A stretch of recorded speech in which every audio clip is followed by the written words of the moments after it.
Muy buenas noches, buenos días, buenas tardes, dependiendo de la hora que me estés viendo. Te agradezco por estar aquí en este video. Vamos a continuar con nuestros conceptos básicos de Forex y este va siendo el final de los conceptos de Forex que vamos a tener clarísimos y que a partir de ahora van a ser muy importantes en todo el proceso de nuestra formación y adquisición de habilidad como traders.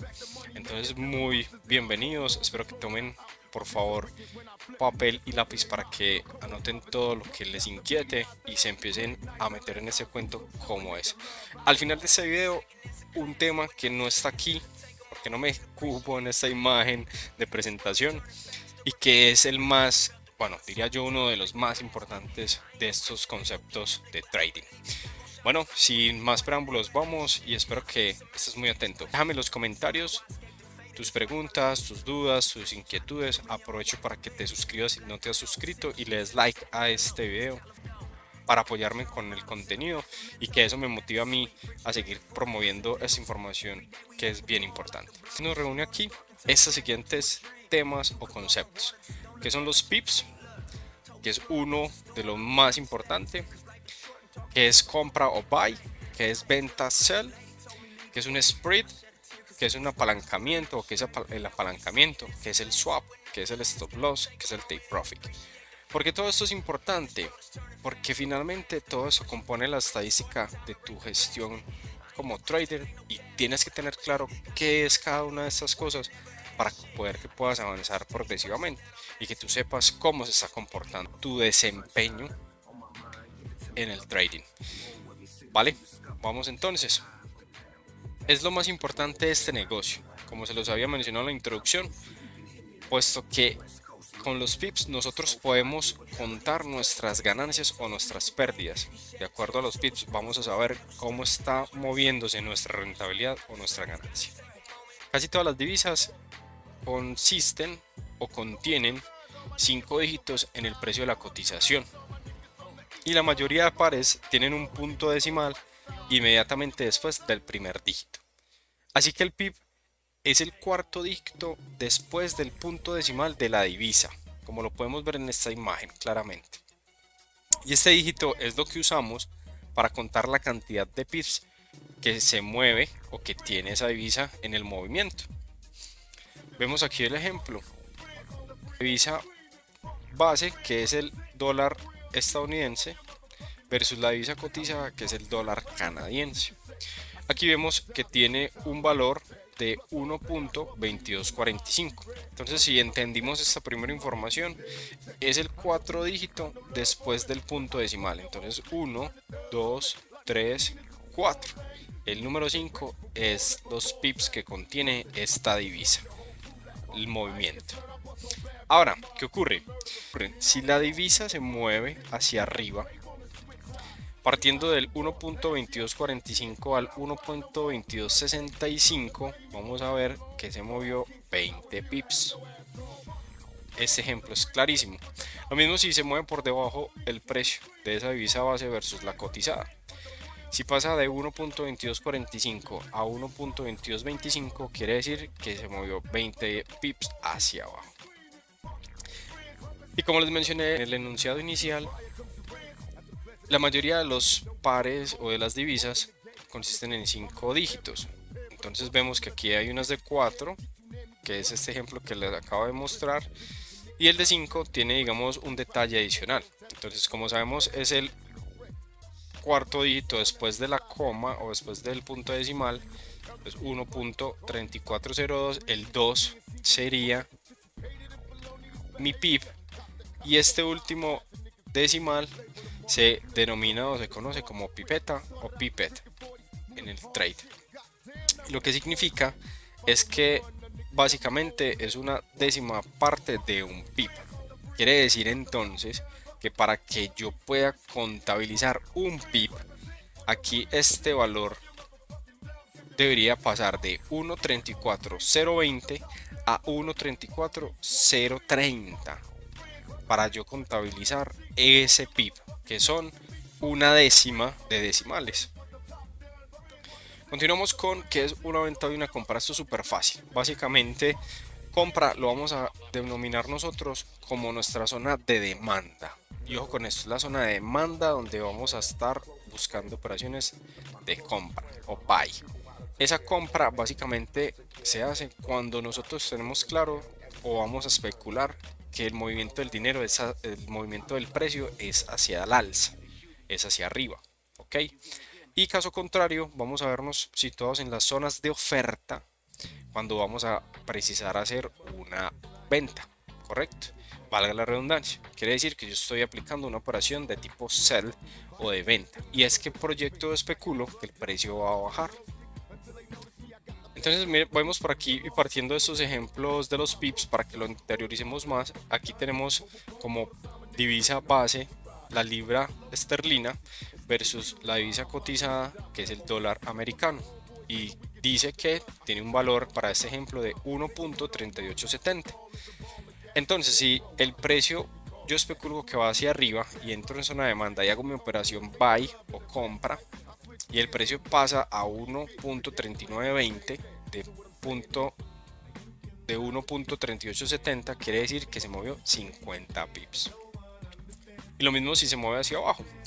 Si yo parto del precio 1.3870 y proyecto que el precio va a empezar a bajar y hago esa operación en zona de oferta en venta, sell, ejecuto esa operación y pasa de este valor a 1.3820, quiere decir que se movió 50 pips hacia abajo. Y esos pips son los que finalmente a mí me dan información de cómo estuve yo en esa operación y qué dinero es el que empiezo a ganar o yo a comisionar. Entonces, ojo con esto. En el último punto del video vamos a ver cómo es que se calcula o cómo más bien transformamos esos pips a dinero. Ok, les recuerdo mis redes sociales, RepoAnalytics en Instagram, y aquí en el canal de YouTube estamos como Trading Club para que hagas parte del club de los Street Traders. Recuerda darle me gusta, suscribirte para que no te pierdas el contenido, que es muy importante para todos nosotros en la comunidad. Continuamos entonces. Vamos a identificar o conocer qué es el spread. Y el spread tiene que ver también con los pips, entonces mucho cuidado y muy atentos.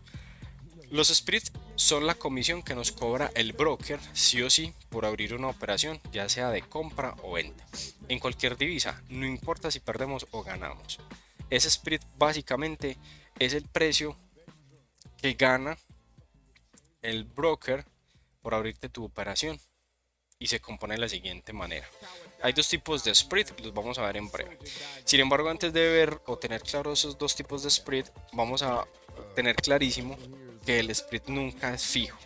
Es decir, no siempre no va a haber un spread de $1 todo el tiempo. Va a ser cambiante.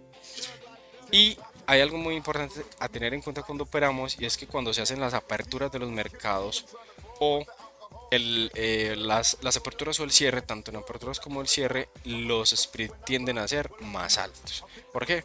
Porque el broker se va a disponer a ejecutar tu operación en un momento de muchísima demanda o de plena apertura, donde el precio en orden de días va a empezar a moverse, y eso puede significar un movimiento que requiera que tu broker ejecute correctamente y pues se puedan generar un mayor cobro.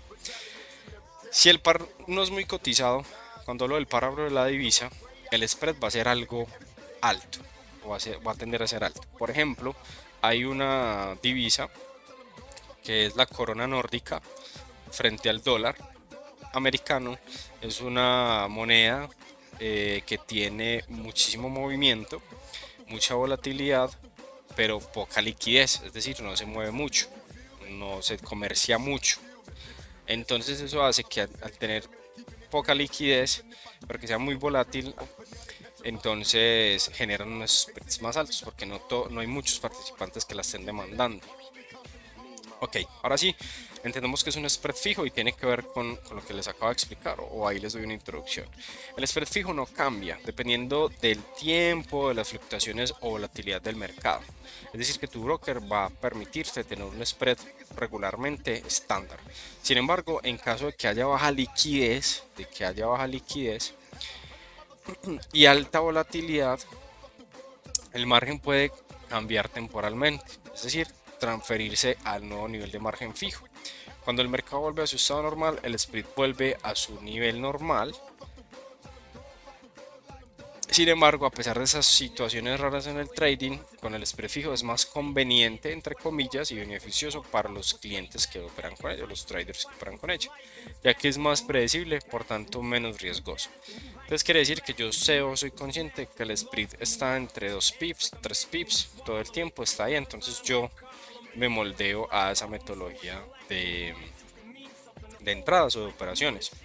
Sin embargo, entonces el spread puede moverse si hay baja liquidez y alta volatilidad, entonces el spread puede pasar de 3 a 10 y siguen 10 en 10. Entonces yo esperaba hacer mi operación en un valor, pero como me cambio el spread, es más probable que no se ejecute mi operación o que no lo opere porque va a moverse con mayor rapidez, aunque haya poca liquidez, y pues entre comillas eso es menos riesgoso.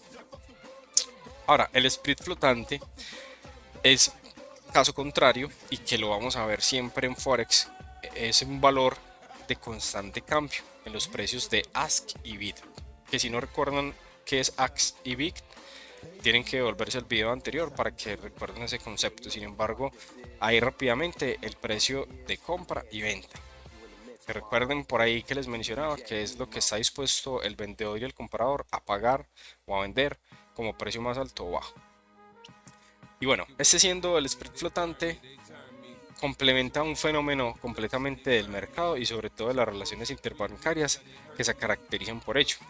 Los ACM Forex Broker ofrecen una plataforma en la que los participantes como bancos, creadores de mercado e inversionistas o inversores privados comercian entre sí, colocando órdenes de compra y venta en el sistema. Como de costumbre, los clientes tienen un menor margen de negociación en la plataforma ACN, pero al mismo tiempo pagan comisión al broker durante su operación. ¿Qué significa esto? En otras palabras, que yo como cliente en un broker ACN que contiene o contempla un spread flotante me permite a mí no depender de un spread fijo, es decir, que no el mercado tenga que yo saber que cada 5 pips se ejecutan las operaciones o cada 10 pips se ejecutan las operaciones. Vamos a verlo aquí en un ejemplo. Solo que el spread flotante, antes de ver el ejemplo, lo que me permite es que si hay un comprador que le esté interesando mi punto de venta, es decir, yo estoy vendiendo la libra canadiense versus dólar estadounidense en 1.30. Si alguien la está comprando a 1.30, a mí me va a tomar la orden automáticamente. No voy a tener que esperar que pase a 1.35 en spread fijo para poder que se me ejecute mi operación. Entonces ahí es donde entra el bid y el ask, que básicamente lo que promueve es que haya un comprador y un vendedor que se pongan de acuerdo en el mercado. Yo te compro a X precio y me vendes a X precio, punto. Sin embargo, dentro de esa operación, el broker la ejecuta, pero el broker evidentemente va a cobrar un spread. Entonces te lo va a vender o te va a ejecutar la operación a ti con una diferencia del margen. Entonces vamos a verlo en esta imagen. Vamos a ver que por ejemplo aquí en la libra CAD o GBP versus CAD, que es la libra esterlina versus el dólar canadiense, tenemos un spread de 3. Esta imagen es del MetaTrader, ¿cierto? Puede que ponga aquí el spread, como puede que no lo ponga, ¿cierto? Sin embargo, eso se puede ver en los detalles del broker. Ustedes lo pueden investigar y se pueden dar cuenta cuántos pips tiene o cuántos pips está manejando el broker. Entonces quiere decir, por ejemplo, en este caso, que la libra esterlina versus el dólar canadiense tiene un spread de 3. ¿Qué quiere decir?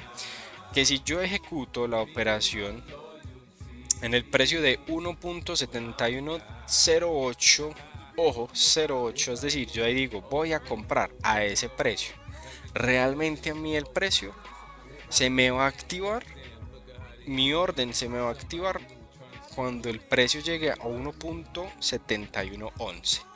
3 pips arriba del precio cotizado en dicho momento. Para que quede más claro, otro ejemplo. Vamos a ver por aquí la libra versus dólar neozelandés. Vemos que aquí hay un spread de 4 pips. Entonces, si el precio yo ejecuto la orden de venta en 1.9615, a mí realmente se me va a ejecutar cuando el precio toque el 1.9619. Ahí recién se me activa mi orden a este precio. Ojo, a este precio. Ok. Automáticamente se me va a activar. Van a haber otros casos donde los pips se interpretan o se componen de forma diferente y pues evidentemente en el split también tienen su fluctuación o su participación. Por ejemplo, miremos aquí que tenemos